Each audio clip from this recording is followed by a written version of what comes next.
اعوذ باللہ من الشیطان الرجیم بسم اللہ الرحمن الرحیم سلام اللہ علی بقیت اللہ الاعظم امام حسین علیہ السلام four international T V Karbala مقدسہ سے اس وقت آپ پروگرام معرفت منتظر عجل اللہ تعالی فرجہ الشریف ملاحظہ فرما رہے ہیں۔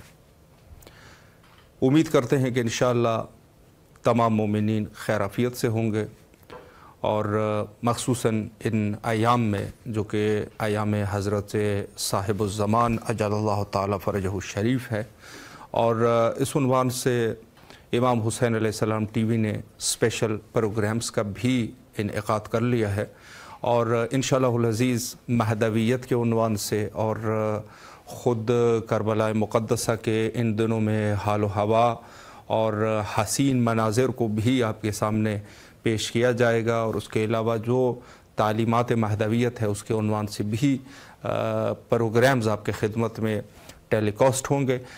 نہایت ہی مہم موقع ہے۔ بہت خوبصورت جملہ جو کہ ایک عالم نے فرمایا تھا کہ شیعیت جو ہے یہ 4 چیزوں پہ موقوف ہے۔ شیعیت جو شیعہ مذہب ہے جو کہ اسلام میں ناب محمدی صلی اللہ علیہ وآلہ ہے، اور دقیقاً وہی احکام الہیہ جو آپ صلی اللہ علیہ وآلہ کے قلب نازنین پہ نازل ہوئے، اور آپ نے عالم اسلام کے لیے بلکہ عالم اسلام سے ہٹ کے پورے دنیا کے بشریت کے لیے وہ تعلیم فرمائے، اور ان کو ان تعلیمات سے آگاہ فرمایا۔ ہمارا عقیدہ یہ ہے کہ وہ تعلیمات دقیقاً مذہب اثنا عشریہ میں موجود ہے، اور اس کے بارے میں مناظرات ہو چکے ہیں، اس کے بارے میں بہت ساری چیزیں ہو چکی ہے، گفتگو ہو چکی ہے، اور اس سے جو ہے ہم نے ثابت کر لیا ہے، بلکہ ہمارے علماء کو چھوڑ کے جو ایک شیعہ ہے وہ بھی اس کو ثابت کر سکتا ہے کہ ہمارا عقیدہ جو ہے وہ حتیٰ صوم و صلاۃ سے لے کر تا جریدتین کتب اہل تسنن میں بھی ان کے بارے میں جو ہے وہ اشارے اور بعض جگہوں پر صراحتاً موجود ہے۔ اور باقی جو ہے جہاں تک بات مناظروں اور مباحلوں کی ہوتی ہے وہ تو اپنی جگہ پہ، لیکن ہمارے لیے جو حجت ہے وہ ہماری اپنی کتابیں ہیں۔ تو میں خدمت میں عرض کروں کہ یہ ایام جو ہے مہم ہے، اور میں وہ چیز بھی آپ کی خدمت میں بیان کروں کہ ایک شیعہ کے لیے کون سے دن اور کون سی تعلیمات جو ہے وہ زیادہ مہم ہے حقیقی، یعنی جو موٹے موٹی مطالب ہے، پھر اس کے بعد جو ہے وہ خود ایک باب ہے، اس میں سے بحثت ہے اور غدیر ہے، بحثت نبوی صلی اللہ علیہ وآلہ اور غدیر خم ولایت حضرت امیر کائنات علیہ السلام کا غدیر خم پر ببانگ دہل اور جمع غفیر میں جو رسول اللہ صلی اللہ علیہ وآلہ نے فرمایا تھا من کنت مولاہ فہذا علی مولا، اور یہ خود باب ہے، بحثت خود ایک باب ہے، اور غدیر خم جو ہے وہ خود ایک مکمل جو ہے ایک باب ہے، اور اس کے علاوہ جو ہے وہ ہے عاشوراء، سید الشہداء علیہ السلام کی کربلا میں شہادت، یہ خود ایک باب ہے تعلیمات کا، اور اس کے بعد جو ہے وہ ہے 15 شعبان، یعنی خود مہدویت امام زمانہ عجل اللہ تعالی فرجہ الشریف جو کہ ہمارے وقت کے امام ہے، اور یقیناً وقت کے امام کی معرفت ضروری اور لازمی ہے، جس کا کوئی امام نہیں ہوتا ماتا میتۃ جاہلیہ، جس کا کوئی امام نہ ہو، من لیس لہ امام، جس کا کوئی امام نہ ہو اس کی موت جو ہے وہ جہالت کی موت ہے، یعنی وقت کے امام کی معرفت، وقت کے امام کی تلاش، یہ جو ہے ضروریات میں سے ہے۔ تو یہ 4 نقطے جو ہے وہ بڑے مہم ہے، اور ہم جو ہے اس وقت جو ایام ہے، ایام شعبانیہ، آج 9 شعبان ہے، 9 شعبان معظم ہے، تو اس کے بعد جو ہے 5 دن کے بعد جو ہے وہ نیمہ شعبان ہے، شب برات ہے، اور حضرت امام زمانہ اجل اللہ تعالی فرجہ الشریف کی یوم ولادت باسعادت۔ یہاں سے نہایت ہی مہم ہے کہ ہم جو ہے وہ مہدویت کو صحیح طریقے سے سمجھ سکے۔ میں یہ کہتا ہوں کہ جو باقی چیزیں موقوف ہے وہ بھی مہدویت کے اوپر ہی موقوف ہے، اصل مہدویت ہے، اس قدر لازمی اور ضروری ہے یہ مہدویت کہ اس میں وہ 3 بھی آ جاتے ہیں۔ بعثت نبوی بھی آ جاتی ہے۔ بعثت نبوی کس طریقے سے ہم لائیں گے؟ جو رسول اللہ نے فرمایا کہ اسمہ اسمی و کنیتہ کنیتی، اس کا نام جو ہے وہ میرے نام پہ ہے، اس کی کنیت میری کنیت پہ ہے، اور بارہا جو ہے امیر المومنین علیہ السلام نے ارشادات فرمائے ہیں۔ تو میں خدمت میں عرض کروں کہ خود مدافع ولایت امیر المومنین علیہ السلام حضرت امام زمانہ اجل اللہ تعالی فرجہ الشریف ہے، یعنی غدیر خم بھی ہے۔ اور سب سے رسول اللہ جس دین کو لے کے آئے ہیں اس میں آج جس قدر اختلافات پیدا ہو چکے ہیں، اس اختلافات کا حل حضرت امام زمانہ اجل اللہ تعالی فرجہ الشریف ہے۔ منتقم خون، جو میں نے کہہ دیا کہ عاشورہ ہے تیسرا، منتقم خون حضرت امام حسین علیہ السلام اور حق کربلا کو، جو عرفان کربلا ہے اس کے حق کو ادا کرنے والے حضرت امام زمانہ اجل اللہ تعالی فرجہ الشریف ہے۔ یعنی ان 3 چیزوں کا جو توقف ہے وہ بھی مہدویت کے اوپر ہے۔ اس قدر لازم اور ضروری ہے یہ مہدویت کہ اس کے علاوہ جو ہے وہ باقی سب چیزوں کا جو نظام ہے پورا وہ اسی مہدویت پر موقوف ہے۔ سب کچھ اس مہدویت میں ہے، سب کچھ اس مہدویت میں ہے۔ یعنی مہدویت کو اگر صحیح طریقے سے پہچان لیا جائے تو باقی پورے دین کی جو ہے انسان کو سمجھ آ جائے گی کہ دین جو ہے وہ کیا ہے۔ دین یہ نہیں ہے کہ ہم جو ہے وہ تلاش شروع کر دے اس کتاب سے اس کتاب، اس کتاب سے اس کتاب۔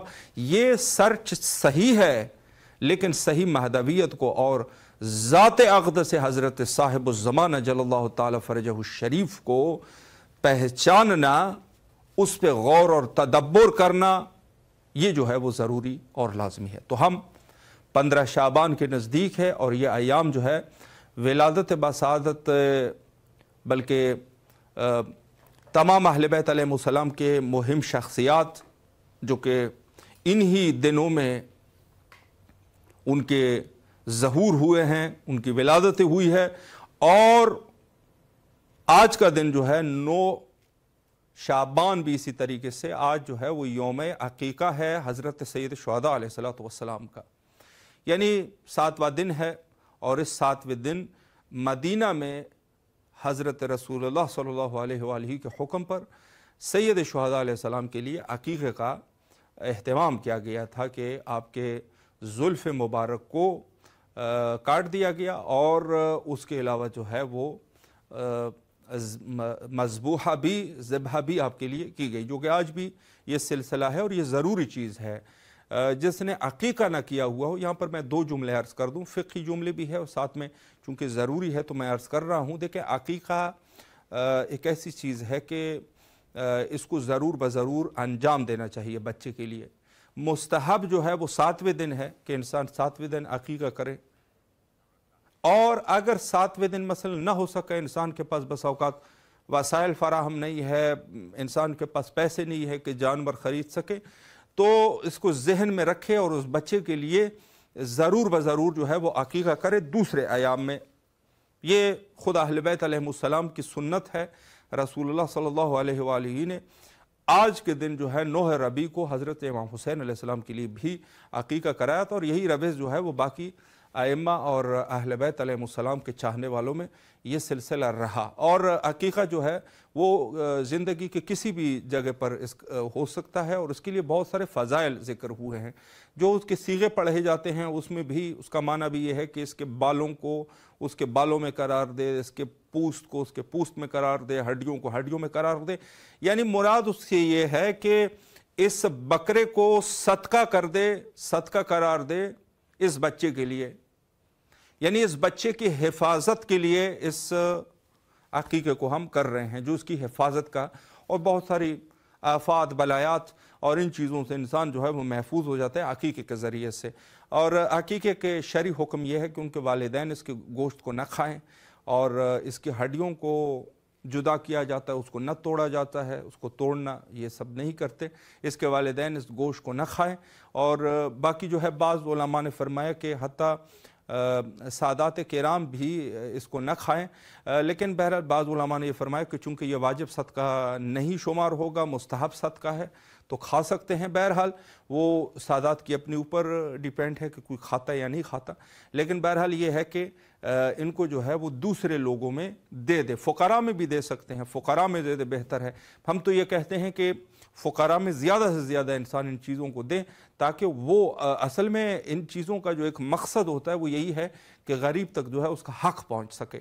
تو دوسرے لوگ بھی بہرحال کھا سکتے ہیں، عقیقہ ضروری اور لازمی ہے، اور خود آج کے دن حضرت سید شہداء علیہ السلام کے لیے بھی عقیقے کا بندوبست کیا گیا تھا۔ تو یہ میں نے اس عنوان سے مطلب بیان کیا، اور اب میں اپنے خود کے موضوع کی طرف آنا چاہوں گا، توسل بے امام منتظر اجل اللہ تعالی فرجہ الشریف۔ دیکھیں، توسل کا ایک ذریعہ قدیم الایام سے یہ رہا، قدیم الایام سے یہ سلسلہ رہا کہ جب بھی شیعیان اہل بیت علیہم السلام کے اوپر کوئی مصیبت آن پڑتی تھی تو وہ اپنے وقت کے امام کے ساتھ متوسل ہوا کرتے تھے، توسل کیا کرتے تھے اپنے وقت کے امام کے ساتھ۔ بہت سارے واقعات موجود ہیں کہ بعض علماء ایسے مشکلوں میں پھنس گئے، غریب ہو گئے، پیسے نہیں تھے، کھانے کے لیے کچھ نہیں تھا، تو اپنے وقت کے امام کے ساتھ متوسل ہوئے، بلکہ عریضہ بھی لکھا، بات کے عریضہ لکھنے کا بھی ہے، عریضہ لکھا اور حضرت کی خدمت میں اس عریضے کو پیش کیا گیا تاکہ ان کی جو مشکلات ہے وہ حل ہو سکے۔ دیکھیں، مشکلات بہت سارے ہو سکتے ہیں، بس اوقات انسان کے جانی مشکل ہوتی ہے، ایسے واقعات موجود ہے کہ بعض لوگوں کو جانی مشکل پڑی ہے، مثلا وباؤں وغیرہ میں، وبا کا ہے یا دشمن کے خوف سے، تو انہوں نے جو ہے وہ حضرت امام زمانہ عجل اللہ تعالی فرجہ الشریف سے توسل کیا، جانی ہے یا مالی۔ بس اوقات انسان جو ہے وہ مالی مشکلات میں پھنس جاتا ہے، کفریات بکنے سے بہتر ہے کہ انسان جو ہے وہ اپنے وقت کے امام کے ساتھ توسل کرے۔ دیکھیں، میں یہ عرض کر رہا ہوں، بعض لوگ غربت کی وجہ سے، خدا ہم سب کو ہماری مغفرت کریں، ہمیں معاف کر دے، واقعاً حقیقت بات یہ ہے کہ ہم کبھی کبھار اپنی غربت کی وجہ سے، غربت سے مراد یہ ہے کہ انسان جب پیسے نہیں ہوتے، مالی مشکلات آن پڑ جاتے ہیں، آتے ہیں یہ مشکلات، پڑھ سکتے ہیں، انسان ہے، پڑھ سکتے ہیں یہ مشکلات، بلکہ بہت سارے لوگ کیا بھوک اور پیاس سے نہیں مرتے دنیا میں، بھوک اور پیاس سے مر جاتے ہیں، کسی ایسی جگہ پہ آ جاتے ہیں جہاں کچھ کھوتا نہیں ہے، انسان مر جاتا ہے۔ پانی جو اتنی زیادہ مقدار میں ہے، بہرحال ہر جگہ پانی تو ہے، لیکن پانی کچھ جگہوں پہ نہیں ہوتا، لوگ مر جاتے ہیں اس سے۔ تو میں آپ کی خدمت میں عرض کروں کہ کفریات بکنے سے بہتر ہے کہ بس اوقات انسان کفریات بکنا شروع کر دیتا ہے، کفر بکنا شروع کر دیتا ہے۔ غربت جب آ جاتی ہے، جب ان کے پاس ان کے اوپر مالی مشکلات آتے ہیں، تو پھر جا کے کفر بکنا شروع کر دیتے ہیں۔ یہ کفر بکنا جو ہے نا، اس سے بہتر ہے کہ آپ اپنے وقت کے امام کے ساتھ توسل کریں۔ توسل کے ذریعے سے بہت ساری چیزیں انسان کی حل ہو جاتی ہے، بہت ساری چیزیں حل ہو جاتی ہے۔ آپ کے اوپر کوئی بیماری آتی ہے نا، تو آپ یہ زیادہ یہ نہ کریں، اس قسم کے شکوے علاج وغیرہ کریں، لیکن اپنے وقت کے امام کے ساتھ بھی اس کو ڈسکس کیا کریں، اپنے وقت کے امام سے توسل کریں۔ اگر اس مرض میں آپ کے لیے شفا ہے تو مولا شفا دے دیں گے، اگر آپ کی اس مرض سے موت واقع ہونی ہے تو میں آپ کو عرض کروں، صبر اور شکر کریں، اپنے وقت کے امام کے ساتھ توسل کریں۔ اگر شہید ہو گئے تو آپ کی موت شہادت کی ہے، بس یہ ذہن میں رکھیں۔ انسان اگر بیماری میں کفریات بک کے مرے، اس کی موت کفر کی موت ہے یقیناً، لیکن اگر انسان کے اوپر کوئی بیماری آ پڑتی ہے، اپنے وقت کے امام کے ساتھ توسل کریں، خدا اس بیماری سے آپ کو شفا دے دے گا اور شفا یابی آپ کو مل جائے گی۔ یہ اس قسم کے علاج بھی رکھیں، توسل بھی کریں۔ اور اس کے علاوہ اگر غربت ہے، دیگر مشکلات، انسان فرزنددار نہیں ہو رہا، بچہ اللہ نے ان کے نصیب میں نہیں تھا، تو آپ اپنے وقت کے امام سے توسل کیوں نہیں کر رہے؟ توسل کریں، اگر آپ کے لیے بہتر ہوگا تو ہو جائے گا، اگر بھی نہیں ہوا تو پھر بھی آپ جو ہے وہ اللہ کا شکر ادا کریں۔ اذا شکرتم لازیدنکم، جب انسان شکر ادا کرتا ہے خدا زیادہ کر دیتا ہے۔ شکر بہت بڑا عظیم مقام ہے، لیکن اللہ نے چونکہ ان ذوات مقدسہ کو وسیلہ قرار دیا ہے بشریت کے لیے، تو آپ جو ہے اس وسیلے سے اپنا توسل رکھیں۔ توسل جو ہے یہ عظیم لوگوں کا کام ہے۔ میں نے عرض کر دیا بہت سارے علماء کے بارے میں ہے کہ کچھ ایسے مقامات میں وہ پھنس گئے تھے کہ وہاں ان کے لیے کوئی چارہ نہیں تھا، کسی سے مانگ بھی نہیں سکتے تھے، چونکہ آبرومند تھے۔ عزت دار آدمی کیسے کسی سے مانگ سکتا ہے؟ تو اپنے وقت کے امام کے ساتھ انہوں نے توسل کیا، خدا نے ان کے اس مشکلات کو حل کر دیا۔ تو حلال مشکلات جو ہے وہ ذات باری تعالیٰ ہے، اور یہ ذوات مقدسہ کہ جن کو اللہ سبحانہ و تعالیٰ نے انسان کے لیے وسیلہ قرار دیا۔ ضرورت اس امر کی ہے کہ ہم جو ہے اس چیز پر عقیدہ رکھیں۔ بعض دعائیں اگر قبول نہیں ہو رہی تو اس بعض دعاؤں کو اپنے وقت کے امام کے سپرد کرنا چاہیے۔ حضرت بقیت اللہ الاعظم، خدا کی اس عظیم بقیہ جو اللہ کا عظیم بقیہ ہے، اس کو جو ہے اس کو ہم ان کے سپورٹ کریں، بعض چیزیں جو ہے ان کے سپورٹ کریں۔ خدا نہ خواستہ ایسا نہ ہو کہ ہم کوئی کفریات بکنا شروع کر دیں۔ کفریات بکنے سے اگر آپ کی موت ہوتی ہے تو کفر، الحاد اور شرک کی موت ہے۔ تو لہٰذا ضروری اور لازمی ہے کہ ہم ان معاملات میں خود اپنے وقت کے امام کے ساتھ متوسل رہے، اور ہمارے علماء کا بھی یہی شیوا اور یہی طریقہ رہا۔ سید، وہ مشہور واقعہ ہے جس کو علامہ شیخ عباس قمی رضوان اللہ تعالیٰ علیہ نے اپنی کتاب مفاتح الجنان میں اس کو نقل کر دیا۔ وہ سید جو حج کے لیے جا رہے تھے اور راستے میں بھٹک گئے تھے، تو وہاں پر ایک ایسی جگہ پہ وہ پہنچے کہ جہاں پر ترک علاقہ تھا۔ ترک تھے وہ لوگ، ترک تھے یا کرد تھے، اس قسم کے علاقے میں وہ جا چکا تھا، خود یہ فارسی زبان تھا۔ تو وہاں پر جانے کے بعد اب یہ گھبرا بھی رہا تھا، اپنے ساتھیوں سے بھی بچھڑ گیا تھا، اسی کاروان کے ساتھ جس کے ساتھ وہ حج کی طرف جا رہے تھے۔ تو یہ جو ہے وہ وہاں پر یہ شخصیت جو ہے وہاں پر ان سے بچھڑ گئے۔ جب بچھڑ گئے تو وہاں انہوں نے اپنے وقت کے امام کے ساتھ توسل کیا۔ تو وہاں انہوں نے دیکھا کہ ایک شخص ہے کہ جن کے پاس کلہاڑی ہے اور درخت کو، کوئی خشک درخت ہے، اس کو کاٹ رہے ہیں۔ ایک گدھا بھی اس شخصیت کے پاس ہے۔ جب اس نے دیکھا تو یہ گھبرا رہے تھے کہ میں ان سے کس طریقے سے سوال کروں کہ مجھے کیا چاہیے۔ گھبرا بھی رہا تھا، ظاہر ہے وہ علاقہ بھی اغیار کا علاقہ تھا، وہ منطقہ اغیار کا منطقہ تھا۔ ڈر رہا تھا کہ کہیں ایسا نہ ہو کہ مجھے یہ ہماری تشخیص کر سکے کہ یہ شیعہ ہے اور مجھے یہاں قتل کر دے۔ ہوتا ہے، دشمنان اہل بیت علیہ السلام بڑے ظالم ہوتے ہیں، طول تاریخ میں ان سے گھبرائے ہیں نا، گھبرانے والا مقام۔ بہرحال ہم اپنے وقت کے امام کے اوپر وہ کرتے ہیں، بہادری بھی ہوتی ہے، لیکن بہرحال جب انسان بے بس ہوتا ہے تو عقل کا تقاضا یہ ہے کہ وہاں پہ تقیہ کرے۔ تو یہ ساتھ میں تقیہ بھی کر رہے تھے۔ وہاں پر اس شخص نے وہ جو لکڑہارا تھا بظاہر، حالانکہ باطن میں میرے وقت کے امام حضرت حجت ابن حسن العسکری علیہ السلام تھے، تو انہوں نے ان کو فارسی زبان میں ان کے ساتھ کلام کر دیا۔ امامت کی ایک شناخت یہ ہے کہ امام جو ہے وہ تمام لغات العالم، دنیا کا کوئی بھی زبان ہو اس میں وہ گفتگو کرتے ہیں۔ تو انہوں نے فارسی زبان میں سے گفتگو کی۔ یہ بڑا متعجب ہوا کہ یہ تو اسی لہجے میں بول رہے ہیں جو میرا اپنا لہجہ ہے۔ ظاہر سی بات ہے، ہماری اردو میں بھی بڑے لہجے ہوتے ہیں، جو جس علاقے کا ہوتا ہے وہاں کے اثرات جو ہے اس کے لہجے سے نظر آتے ہیں۔ ہمارے سب سے اصیل جو اردو زبان لوگ ہیں، یقیناً لکھنؤ ہے، خدمت میں عرض کروں فیض آباد ہے، جہاں تک تھوڑی بہت ہمارے مطالعات میں یہ چیزیں آئی، تو وہاں سے چونکہ ریشے جو ہے وہ اردو کے موجود ہے. لیکن اگر ایک لکھنوی گفتگو کر رہا ہوگا، آپ کو اندازہ ہوگا یہ لکھنؤ والا ہے، اور یا ایک حیدرآباد دکن کا رہنے والا اگر ہے، وہ حیدرآباد دکنی زبان میں جب گفتگو کرے گا آپ کو واضح ہوگا کہ یہ حیدرآباد دکن کا ہے.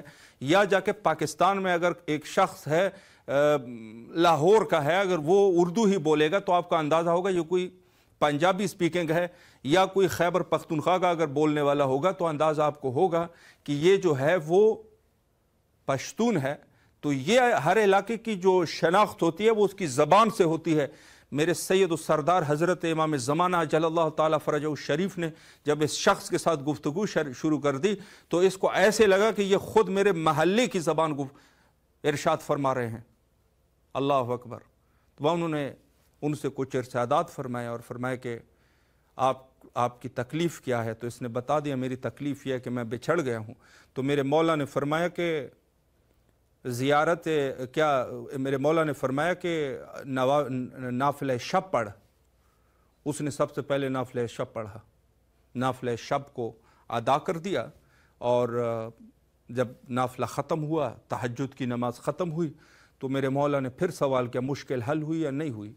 تو اس نے کہا نہیں مشکل نہیں حل ہوئی میرے مولا. پہچان تو نہیں رہے تھے. اس نے کہا زیارت عاشورہ پڑھ. تو اس نے کہا مجھے زیارت عاشورہ حفظ نہیں تھی، لیکن جب اولو الامر کا فرمان آیا تو میرے زبان پہ جو ہے وہ زیارت عاشورہ ایسے شروع ہوئی جیسے میرے سامنے کوئی کتاب پڑھی ہو جس سے میں پڑھ رہا ہوں. کہتے آخر تک زیارت عاشورہ میں نے ختم کر دیا. ختم ہوئی جب زیارت عاشورہ، سوال کر دیا مشکل حل ہوئی؟ تو کہتے میں رونے لگ گیا. میں نے کہا نہیں مشکل تو نہیں حل ہوئی. تو پھر انہوں نے فرمایا جامع کبیرہ پڑھ. پھر اس کے بعد جو ہے جب میں نے یہ 3 پڑھے، جامع کبیرہ بھی ان کو حفظ نہیں تھا، اس کو بھی جب انہوں نے ختم کر دیا تو یہ 3 جب انہوں نے ختم کر دیا مشکل حل ہوئی تو میں رونے لگ گیا. انہوں نے کہا مولا میری مشکل حل نہیں ہوئی. تو انہوں نے کہا ٹھیک ہے پھر آپ اس رکاب پر سوار ہو جائیے. جو ان کے پاس وہ حیوان تھا گدھا، اس کے اوپر سوار کر دیا. کہتا چند قدم کا اٹھنا تھا کہ طرفت العین میں میں نے دیکھا کہ میرے دور سے ایک پانی جو ہے وہ نظر آ رہا ہے. تو اس شخصیت نے جو وقت کے امام تھے اس نے کہا وہ آپ کے ساتھی ہے جو کہ وہاں نماز صبح کے لیے وضو کر رہے ہیں اس پانی میں. تو میں وہاں گیا، جب تھوڑی سی چند قدم میں نے اٹھائے، مڑ کے دیکھا کوئی نہیں تھا. یعنی میرے مولا نے فرما دیا کہ یہ 3 چیزیں، نافلہ شب، زیارت جامع کبیرہ اور زیارت عاشورہ، یہ تیرے مشکلات کے حل ہے. مرحوم شیخ رضوان اللہ تعالی علیہ نے حتیٰ اس واقعے کو مفاتیح الجنان جیسی کتاب میں لکھ دیا جو شیعہ کے ہر گھر میں موجود ہے. تو یہ وہ توسل کے رستے ہیں کہ یہاں اگر کسی کے اوپر جو ہے وہ جانی خطرہ ہو جائے، کسی کے اوپر مالی خطرہ ہے، کسی کے مزید کوئی مشکلات ہے، تو اپنے وقت کے امام سے توسل کیا کرے. یہ جو ہے لازمی اور ضروری ہے.